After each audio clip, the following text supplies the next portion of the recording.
Good evening, everybody. Welcome to Courtroom Insider. It is Thursday, the 19th of June, 2025. I'm Nate Eaton. So glad you're here. As you can see, I don't have hotel room curtains behind me. I'm in our little studio here in Idaho Falls, and it's good to be back. It's good to be back where it's not 115 degrees, where it's nice and cool. And I've been playing croquet with my family every night on the back lawn. Anyway, good to be with you tonight. And we have a couple things that we're going to talk about, including the latest on the Bryan Kohberger case. Is the trial still going to happen next month? Well, jury selection next month. Hearing was held. We'll talk about that. Also, a case that I've talked about briefly over the years, but new developments, which were announced just yesterday. I was at the news conference with the sheriff, Ron Ball, when they talked about these. We'll talk about that. And my interview with DJ Barney. Who's that, you're saying? Well, he is the owner of the storage unit, We Are Self-Storage, in Rexburg, Idaho, that held all of Lori's belongings. Not all of her belongings, I should say the belongings she left when she fled quickly with Chad to Hawaii, Chad Daybell. For the first time, DJ is sitting down to talk about how this whole thing has affected him, about what he remembers meeting Lori, about her bringing in those items, the security cameras that had just been installed, and how he even had to change his name, likely because of all of the coverage. So we'll talk about all of that tonight here on Courtroom Insider. Why don't we kick it off with the new developments in the case of Ralph and Karen Bryan. Now, for those of you unfamiliar with the story, let me give you a brief recap. A couple is asleep in their home in Rexburg in 2021 when they're awakened in the middle of the night, and a man is there and he steals a gun from the home, and then he uses that gun and kills Ralph Bryan, and then he uses a knife and stabs Ralph's wife multiple times.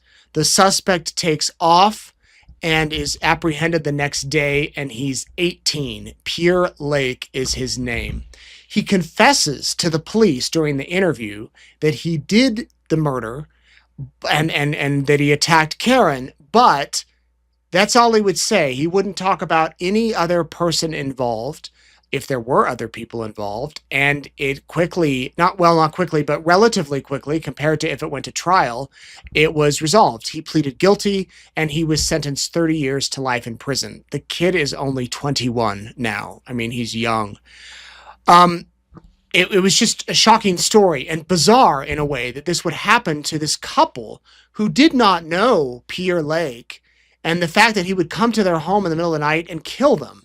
Try to kill them and succeed in killing the one. Mr. Bryan, well, we learned new information yesterday.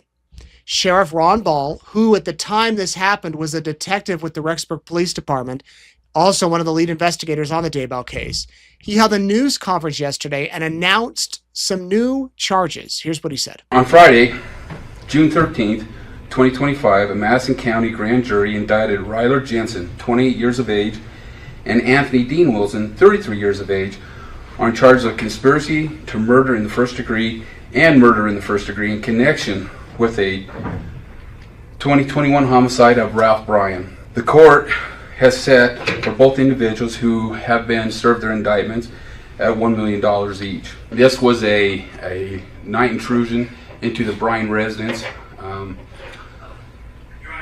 which concluded in Ralph Bryan being shot and eventually succumbing to his injuries, and Karen Bryan having been stabbed several times. She was treated at the hospital and later released, but her husband, Ralph Bryan, passed away due to his injuries. So you've now got Pierre Lake, who is in prison, at least for 30 years, and now you've got these two other guys, Wilson and Jensen.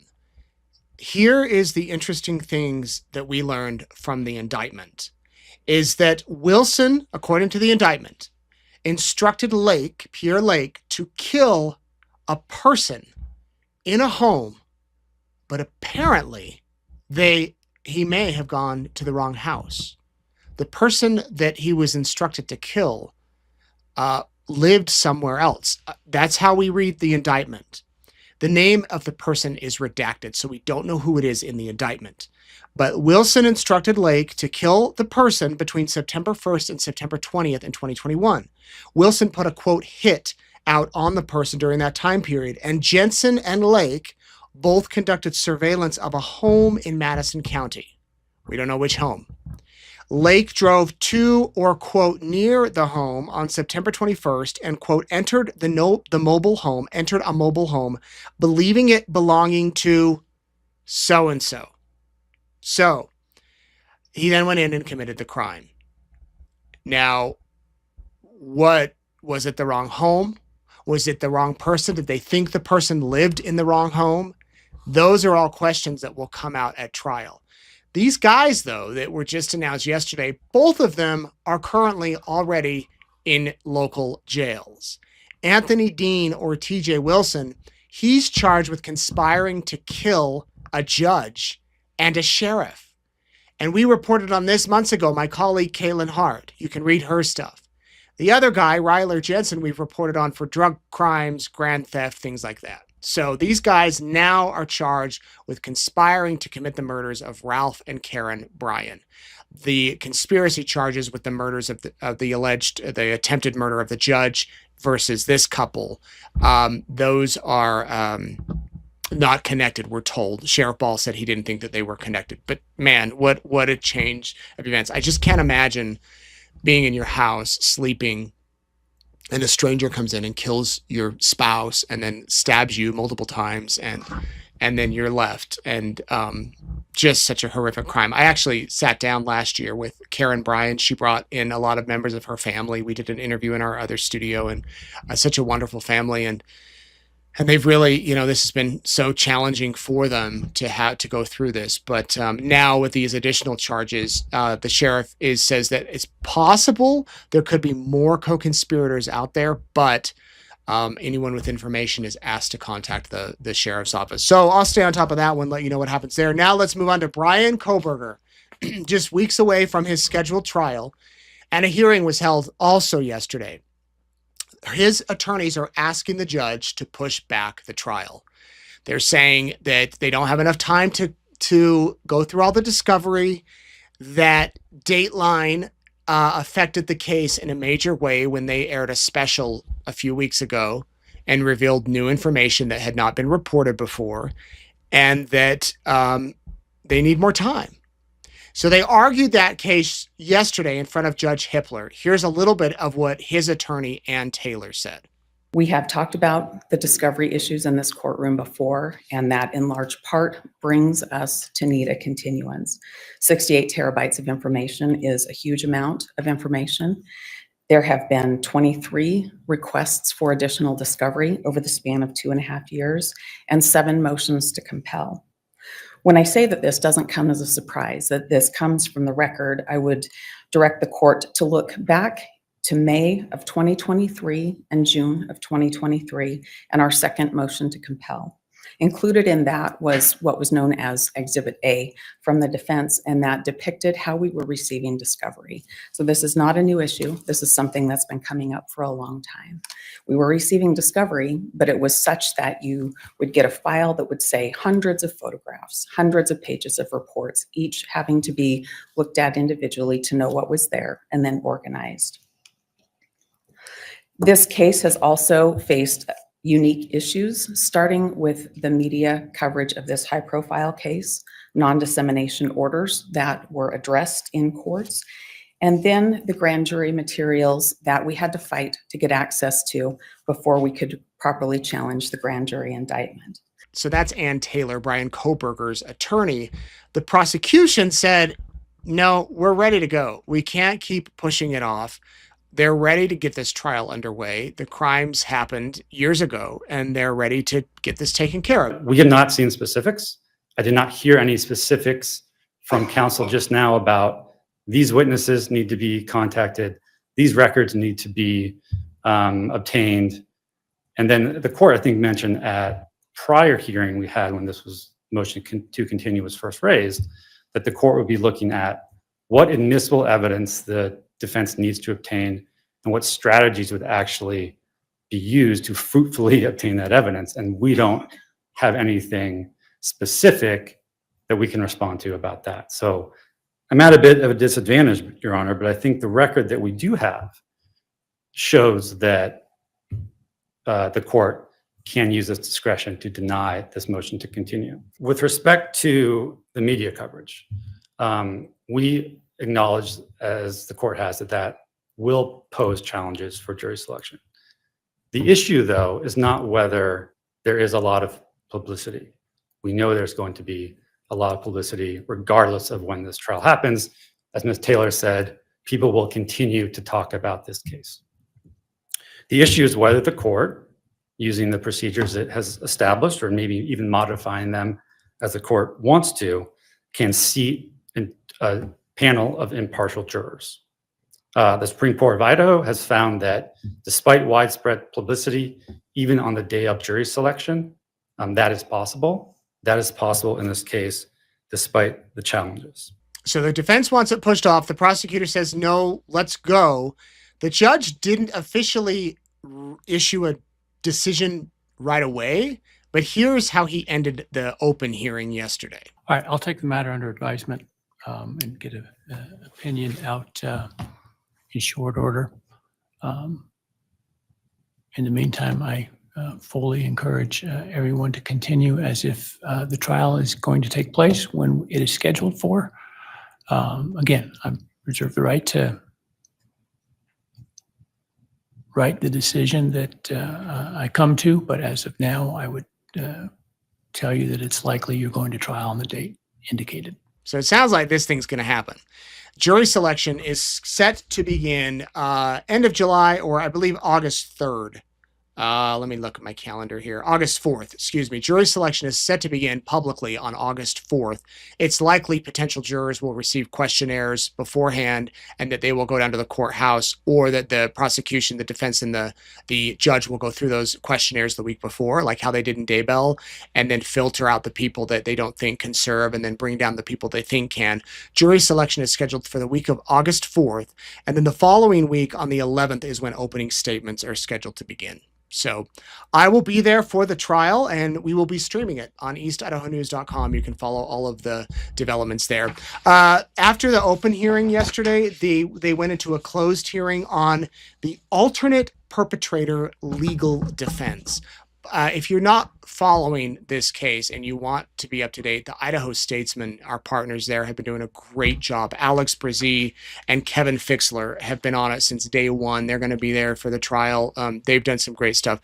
What has happened, what his attorneys are saying, is that they've come across a tip in their review of the discovery, and they've submitted proof of a person or persons as the real culprit rather than Cobberger.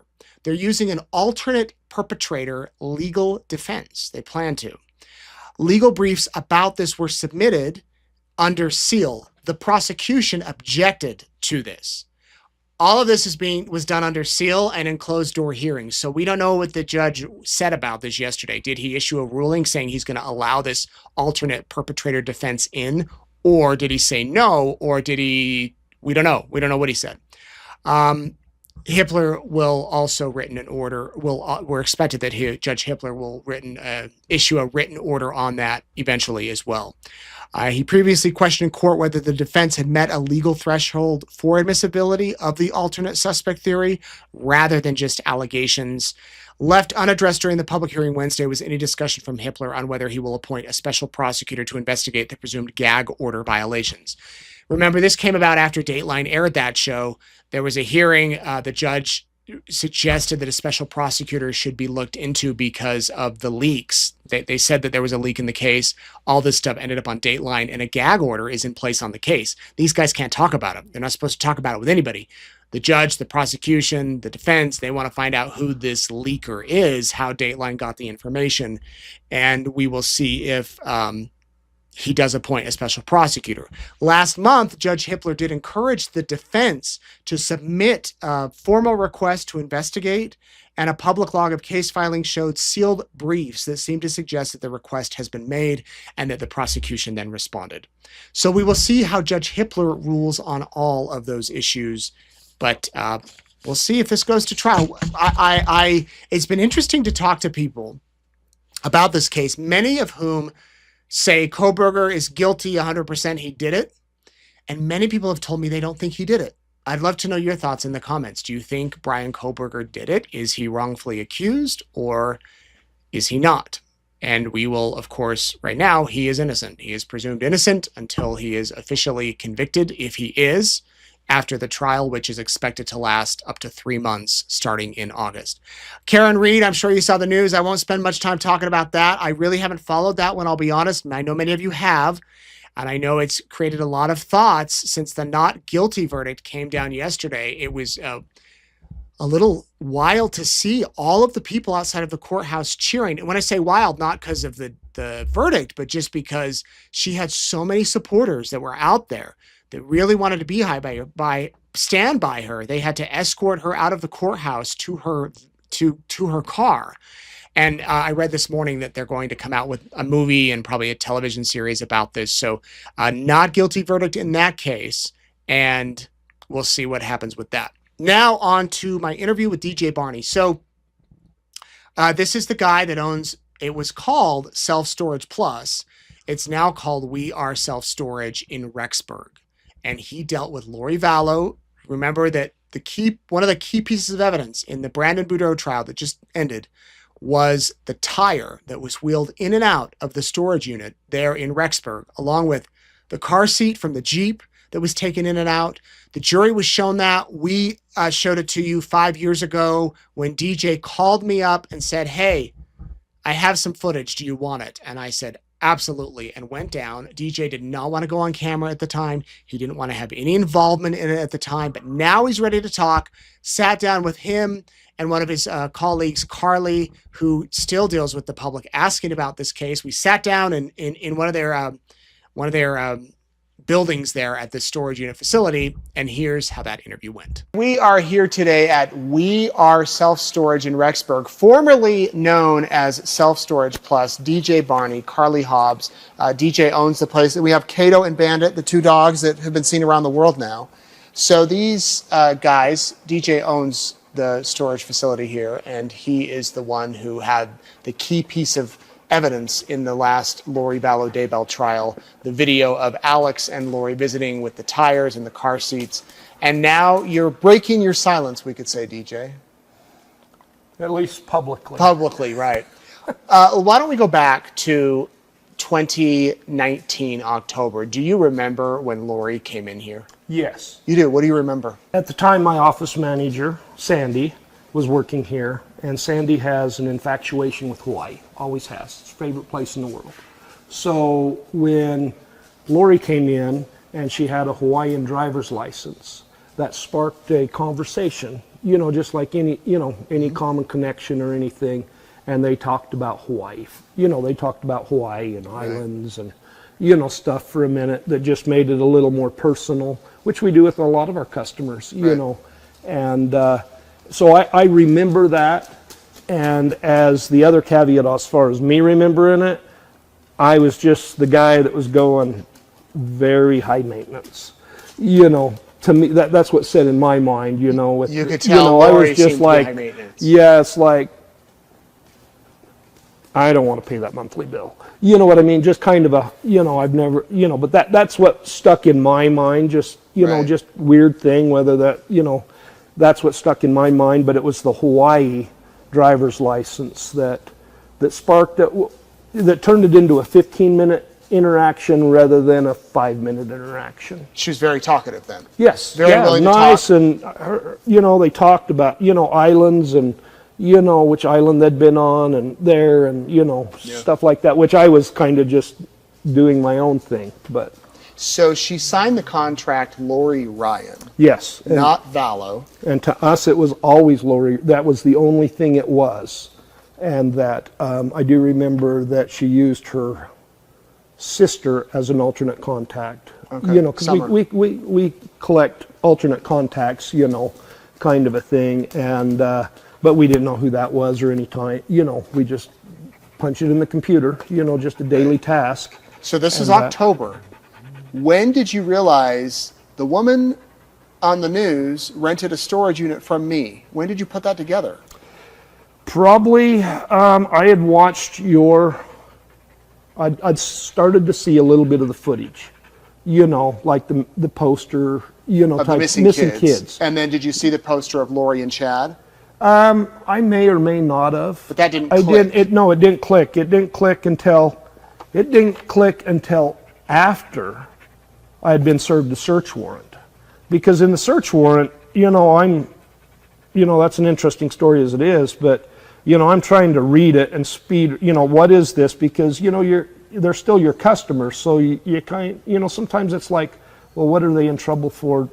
May determine on how much information I want to give. So when the police come to you with a search warrant for one of your units, you were a little nervous. I was outside. It was after hours or close to after hours, and we were just finishing up on the day because we were still under construction, and had guys working, and I was just kind of cleaning up, just checking to see at the end of the day when everybody pulled in, and I was told, that we have a search warrant, and at first I was like a little defensive because, I thought it was for me, and I didn't, maybe I always feel a little guilty about something, I don't know, but Right. It was, to me, I was a little defensive as far as, okay, what's going on, and it was funny because I knew all the officers involved. I dealt with them because, I used to run a towing business, so we interacted quite a bit, and so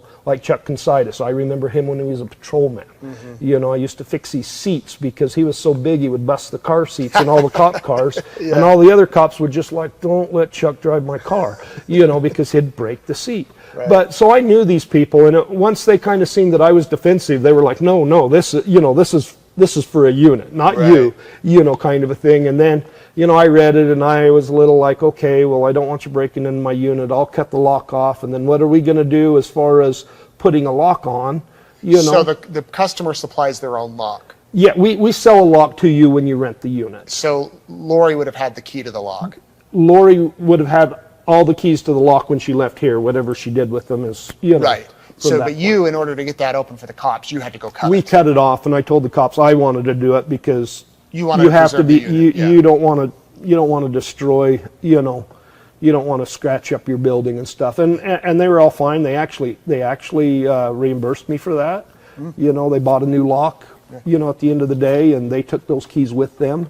Did you happen to see the items in the unit at that time? I unlocked it and I opened it up and I looked at it and it looked like a lot of other, boxes and stuff. I remember seeing, the bikes and boxes and stuff, but there was nothing nefarious looking, but sure. I didn't want to, it wasn't my place. So I'm like, here you go and let me know when you're done. This was November of 2019, so it hadn't hit the news yet.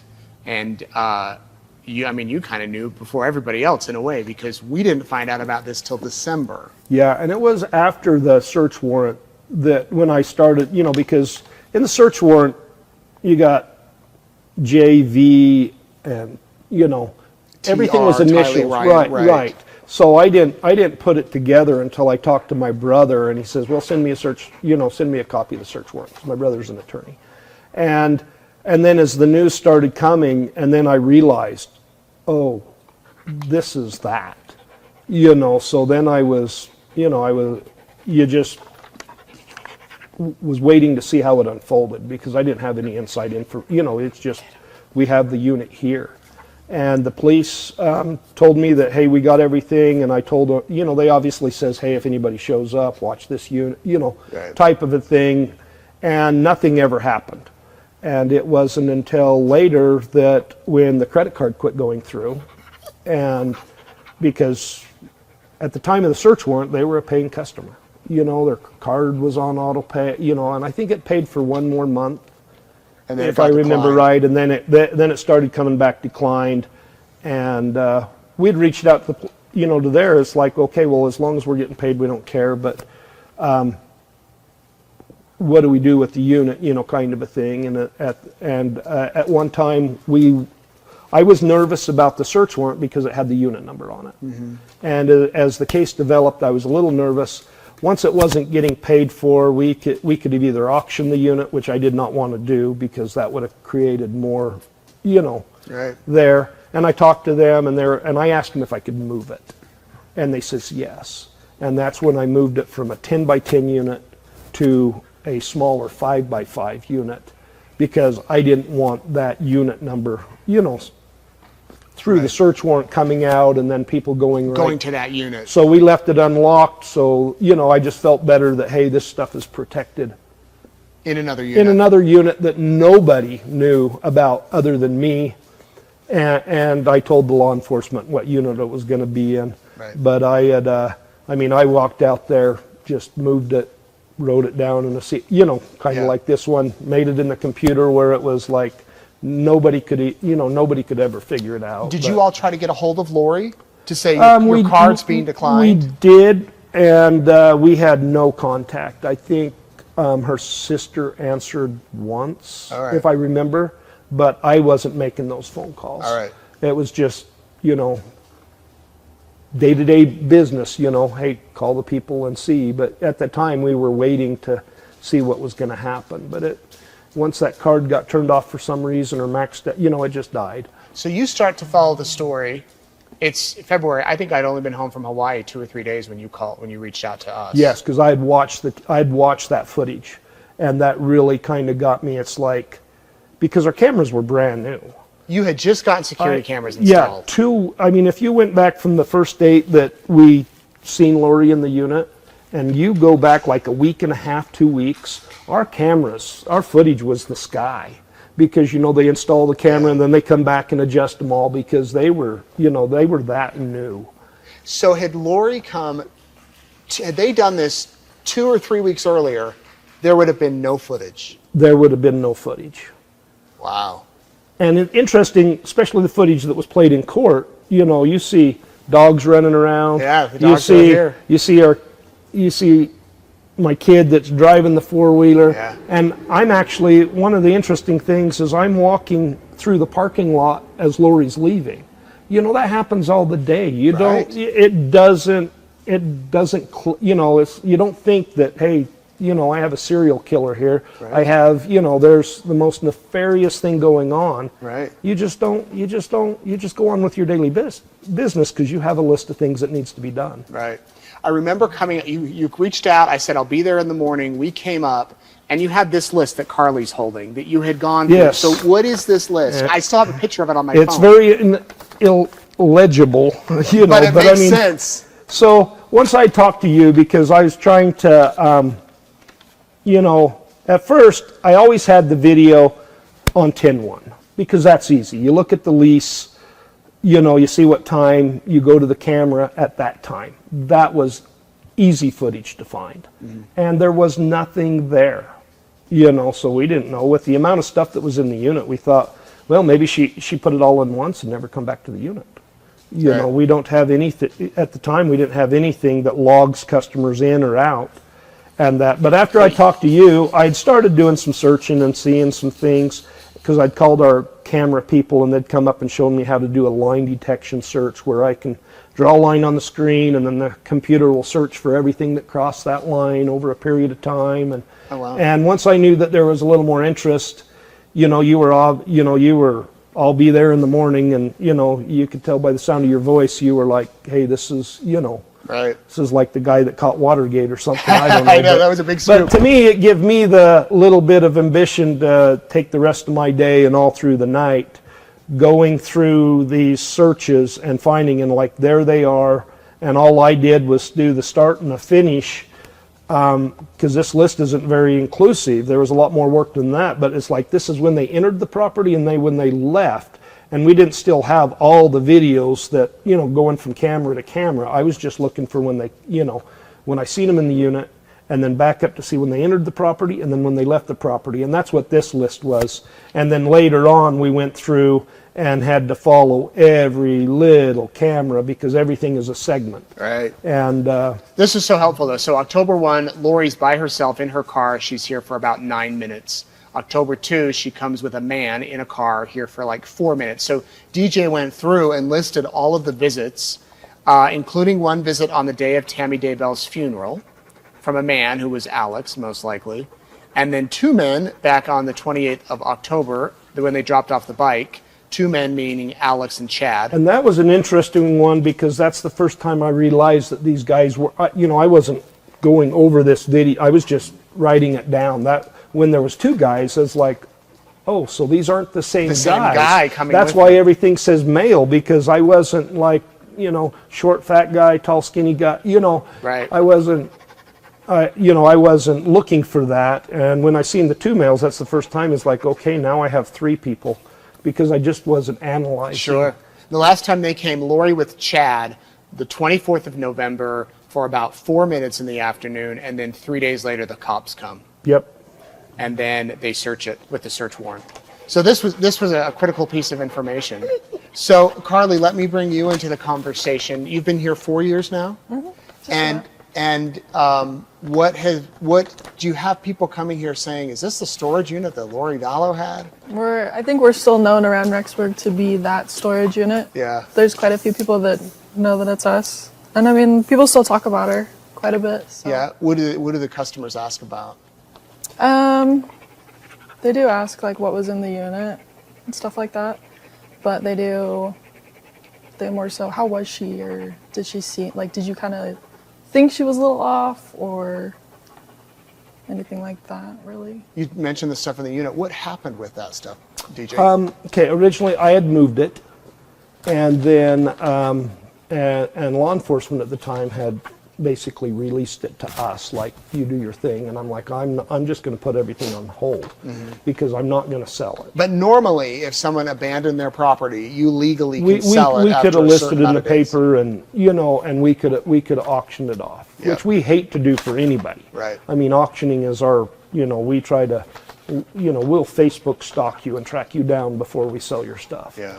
But we moved it, and then we'd been in contact with you and everything, and I was kind of worried, like, I want an inventory and everything. So I think the next time that we'd done anything was with you, and when Dateline was here. Yeah. And I told Dateline, I says, you guys are inventorying this with us, kind of a thing, because now I have there won't be any, I wanted to protect us as a bit, make sure we have everything is listed for an inventory thing. Right, and we got it all on video. Yeah, the stuff. right. Yeah. And then they give me a copy because it was, two-sided. You guys are doing your story, and then I'm like, hey, I didn't go through this stuff myself. It was interesting when I did move it. It was all me alone in that hallway, and the kids, when I did that, the kids were not found.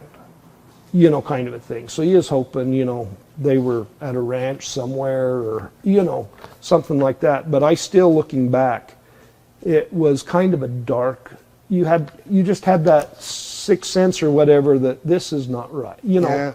I remember it felt eerie. Yes, and that's the correct word. Now, remind you, I have a kid that is just a few months younger than JJ, who went to Kennedy. Now, I've asked him, did you ever meet him? And JJ wasn't there very long, and no. Right. But if JJ would have continued to go there, they very well could have been friends. Right. So when you have a child that's the same age as a child missing, that hits. It does. It hits a little harder, and when you're moving, the grandparents' scooter that they give JJ, and when you're moving that, and you realize your kid's favorite thing in the world is his Strider, and if you left it somewhere, you had to turn the car around and go get it. Right. Kind of a thing, and you realize this is just in a storage unit. And Larry came out later and said JJ loved that scooter. Exactly, and that's Love where I that was, scooter. Yeah. that's where I put the two with Cooper, is like, kid's upset that he doesn't have his scooter, kind of a thing. But it was just an eerie feeling moving that stuff. Well, especially because it's the stuff you would take if your house was burning down. All the photo albums, the baby books, Yes. the blankets with all the Personalized photos. You want to save blankets, those yeah. things, yeah. So after we put up the story, what was the reaction like on your end? I think you warned me. It's like, everybody's going to be calling you, and I'm like, whatever, kind of a thing. But we had law enforcement here because obviously they wanted to get the footage and everything, and I'm trying to talk to them, and my office manager got the phone, and then she's just like, because she hated the case. She did not want, it was just too, she's a mother of 5 kids. Yeah. It's just, this is tearing her apart. Right. And she actually brings me the phone because she doesn't want to answer it anymore. Because at first it started out, the first people that called us was the Standard Journal. Right. And then just seconds after that, it was Post Register. The local media. And then within like 5 minutes or so, it was Salt Lake and Boise. And within a half an hour, I had CNN and Fox. And, it was like, holy cow. And you couldn't get anything done other than answer the phone. Right. And that because, I was still answering the phone and trying to carry on conversations. And it was just like, holy cow, I had no idea how fast something could blow up. And it was really an eye-opener as far as, how fast the word gets around, when something goes off. And I was just thinking, Nate, you warned me, but you could have warned me. Not only that, your name got out there. It did. And you have a different name now. We do. So tell me about that. What happened? Well, it was all great. I tried to, we put the business in there, and I think I asked you to do a hyperlink, because we were brand new Link to your- business, and we were yeah. struggling trying to get, going. And during this whole case, I can't remember the exact timeline, but all of a sudden we get a certified letter in the mail, and it's a cease and desist order with the threat of a lawsuit in federal court about a trademark infringement on our name. Oh. And that started a very costly, process, yes. And that in which we ended up having to hire, my brother's an attorney, and I call him and he's like, man, 2 things that are weird that nobody talks about, and that's maritime law and trademark law.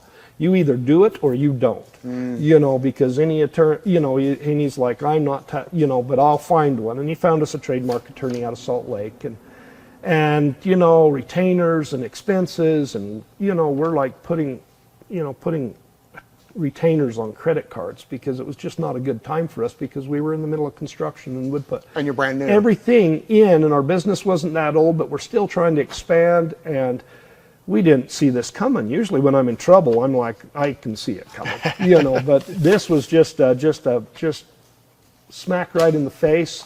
And it's been a long time, and it cost us, I think it was around about $25,000 when we were all done with. Oh, man. And what they never come out and said, oh, this is because you're on the news, but our SEO, which you know all about, I mean, that's the goal, went through the roof, because we went from having, 50 clicks a month on our website to thousands and thousands. And I still think to this date, somebody was sitting in their office looking at their stuff and wondering, why is this guy ahead of us when we weren't even that close? And then This is another company in another state, right? same state, Okay. but they have places in several several localities. states, a lot bigger than us. Yeah. Interesting, our trademark says, well, we do a background check first, so give me $600 and we'll find out who we're fighting. And when it came back and it's like, oh, you've got way more money than we do. I've never wanted to been back down from a fight, but I'm like, yeah, I'm going to get my butt kicked. So we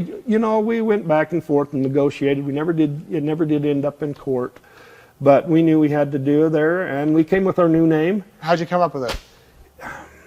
Lots of Do you remember hours. Carly? Yeah, you guys kind of brainstormed? He took days to figure it out. We had lists of names, and do you like this? And it was funny because I have a small heater, and I can't remember what it said, but it's something, it was like, we are heat, and it plays off the R, Right. just like Toys R Us, please don't sue. Well, yeah, they're bankrupt, so I don't have to worry about that. Well, you could But, say the R means Rexburg. Rexburg, Yeah. or it just, it's just good. But we come up with it. Obviously, it looks better in a logo. Yeah.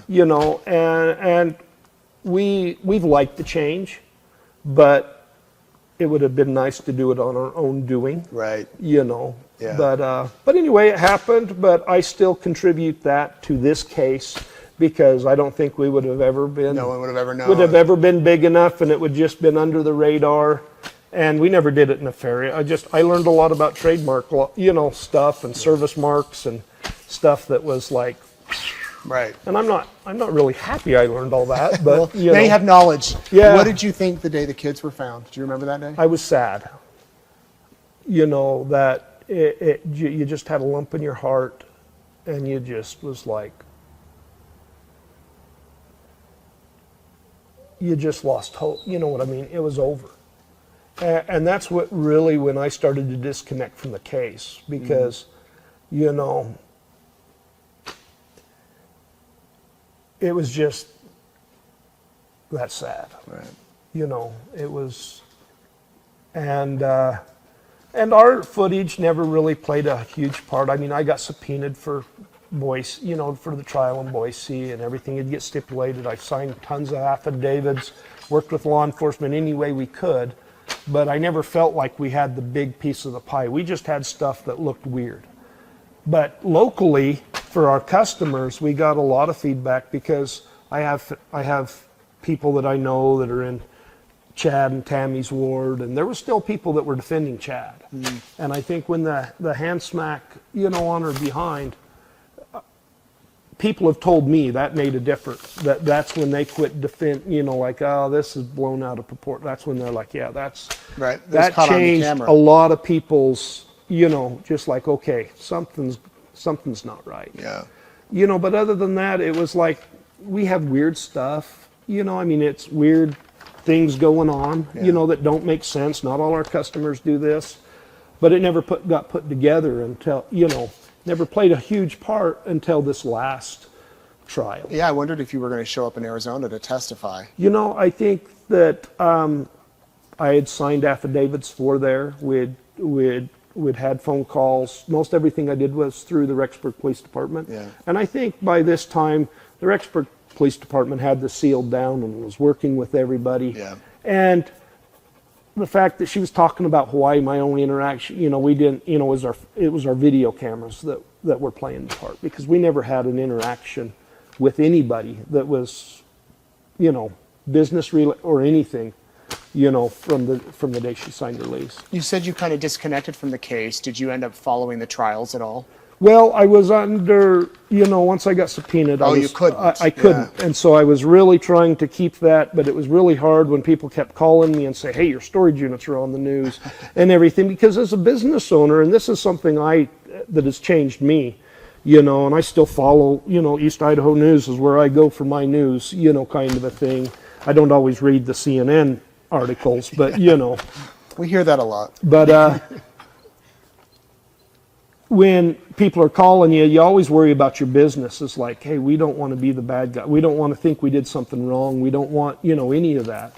And so I disconnected, and I didn't want to be the witness that gets up there, and if they ask you things and you ruin something, So I really did try, and it just, when I was scheduled to go for the trial in Boise, I was actually in Vegas, because I told them, I says, I'm going to a trade show for the storage units, and I won't be back till this day. But I was packing bags on a Sunday when Ron Ball and the prosecutor called and asked me a few more questions, and then said, hey, you don't have to, we got this stipulated, kind of a thing. Yeah. So, and I was happy. Wow. I was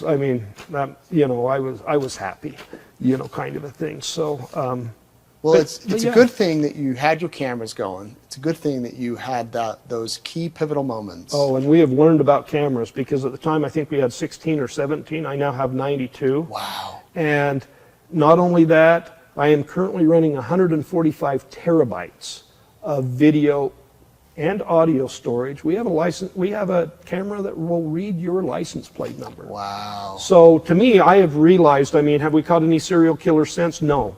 But, Hopefully you never do again. I can find out who moved that mattress, who left the mattress, who, And you have audio, you have mics. on some, yes. And in key places.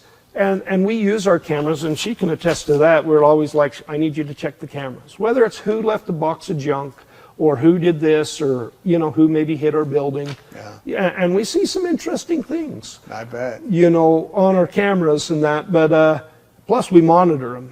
When I'm in my apartment, I've got two 86-inch TVs. One of them is always on the cameras. The other one can be cameras, but if I'm watching Netflix, I'm watching Got it. 86 cameras. You know, I'm old. When I get up in the morning at 3 o'clock to walk to the other side of the apartment, you know, my cameras are still on, and you just You're look watching them. and see, you know. There's something about surveillance cameras. I don't know what it is. It just Yeah. make it fascinating to watch. But at the same point, we have people that ask us about there, but we also have people that know we have very good cameras. And that helps our bit and lets them know that it's there. But if you're a crook, if you're doing something, you know, you don't want to be here. Right. Well, if You I'm know? going to store property, I want them in a place that's secure Yeah. and has that stuff. Well, thanks for calling me with that scoop 5 years ago. Yeah, that was interesting. 5.5 years Never ago. thought it would have done to this. And now Right. we're just opening our third facility. We're continuing to grow. Oh, that's great. I mean, we're still just a family-run business, and we try to have those personal ties to our customers. And Lori and Chad will always be kind of a, but at the same time, I'm glad they stored here, because we wouldn't have had this, you know, good chance this wouldn't have, you know, Right. I know. It's a good thing you were a vigilant business owner too, though. Well- keeping track of it. You know, I don't, we just try. Yeah. And it likes to know that we have, something from our efforts actually helped.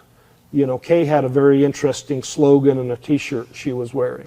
And we feel that same sentiment here. You know, we just, you know, the last day of the trial. Yeah. And we share that same sentiment as Kay does. And we wish the families and everybody, you know, that it's there. But I also, when I'm watching the news and see another business that has something happen that had nothing to do with them, it's interesting now. I kind of like, oh man, those guys that's a rough day at the office, because they've had this thrown on their plate. Didn't ask for it, You it know, just came. you know, kind of a thing. But I hope there's a special place in hell reserved for certain people. Yeah. I don't know if we got around to answering where the stuff ended up. Oh, You said you they- moved it. Okay, then the law enforcement came back, and they served another search warrant, And which seized we it knew all. about it. Yeah. Because they asked me, and I says, well, I talked to my brother, and I says, you guys need to sir, you know, because they're like, do you want to just give it to us? And I'm like, well, we want it all to be a trail, you know. So they served us with another search warrant, and then they took everything. And then we were sure, speaking with law enforcement and that, I says, when this is done, you guys are the caretaker, disseminate, you know, send it. To the loved And ones. I don't even know who got what or how that worked, but I'm like, once, you know, and they may still have it because of appeal, I don't know. Yeah. But our thing was give it to the family, you know, send it to whoever thinks, you know, whoever's, you know, this means something to. Yeah, good. You know, kind of a thing. And because, you know, you always said, hey, do you want it there? Anybody was here, I was like, don't mention my name. I don't want, you know, I'll Yeah. kick you off the property if you take a picture of me. I don't want to be, you know, we just want to be in the back. But Right. Carly, is there anything you want to add? It still lives. That's it, really. The little comments about them and what happened to everything, and Right. we still get comments that kind of throw you off for a About second it. because it's Right. And now our dogs vet all our customers. Yes, well, your dogs were famous thanks to the trial. Yep. Anything you want to add, DJ? No, it was just kind of interesting when I watched the footage from the trial, and when I watched the live comments, and then when they all shipped to Cato, I was like, oh my gosh, still the spotlight. Anytime you have a dog on screen. You know, kind of a thing. But there were some comments, or these dogs are living their happiest lives. You know, they are, you know, they don't know what a leash is. They're very friendly. They were very friendly 5 years ago when I came, and they're still Yeah, here. I'm glad they're healthy. Can we go check out the unit? Okay, so this was the building where Lori rented the unit. Yes. It was one of these bigger garages? Yes, it was a 10 by 10 size unit that she originally rented, which was our biggest in our hallway. And we saw Lori and Chad and Alex coming and going out this Yes, door. outside this door is the only place they ever entered. And when the police came, you helped cut off the lock. Yes, we cut off the lock. There, maybe if I scratched, I don't. Sometimes I scratch it, but I must have been good. Sometimes good, I scratch yeah. the unit, you know, when I have to cut up a lock, but.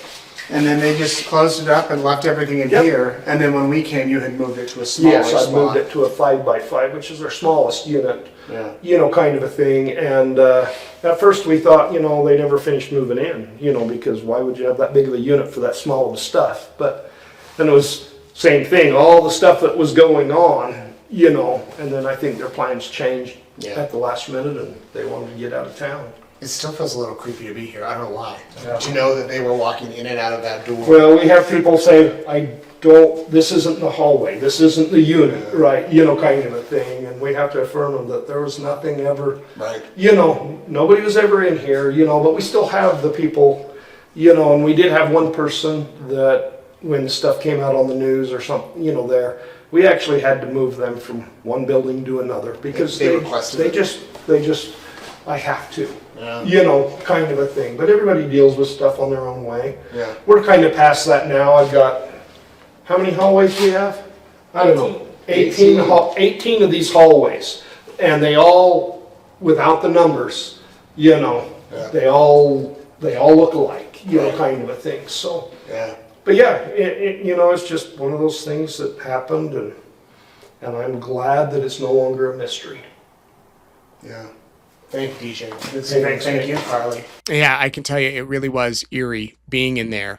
Just knowing that that's where Lori and Alex and Chad had been, and all of those belongings. I'll never forget that day going down there. And then I went back a few weeks later with Keith Morrison from Dateline, and we looked in the storage unit, and they used that in their program. So big thanks to DJ for the tip, for the big scoop, for showing us around, and for talking with us all these years later. Here's where you can find me. I'm on Facebook, X, Instagram, and YouTube, East Idaho News. Sure appreciate you following along. Over the coming weeks, we will continue to do Courtroom Insiders on Thursday nights. Might take a week or two off based on vacations and stuff like that. Working on some programming that I can't tell you about yet, but man, it has been eye-opening, and I'm hoping to have that out here in the next 2 or 3 weeks involving undercover work. Going undercover and getting videos, and it's been pretty wild. And then, of course, at the end of July, we will pick things up nightly with the Cobberger trial as we report live on the trial, on the Bryan Kohberger trial from Boise, where it's happening, and bring you all of the latest details. Really appreciate you all watching. Thanks for your support, for your kindness, and I hope you have a really great weekend. I'm Nate Eaton. This is Courtroom Insider.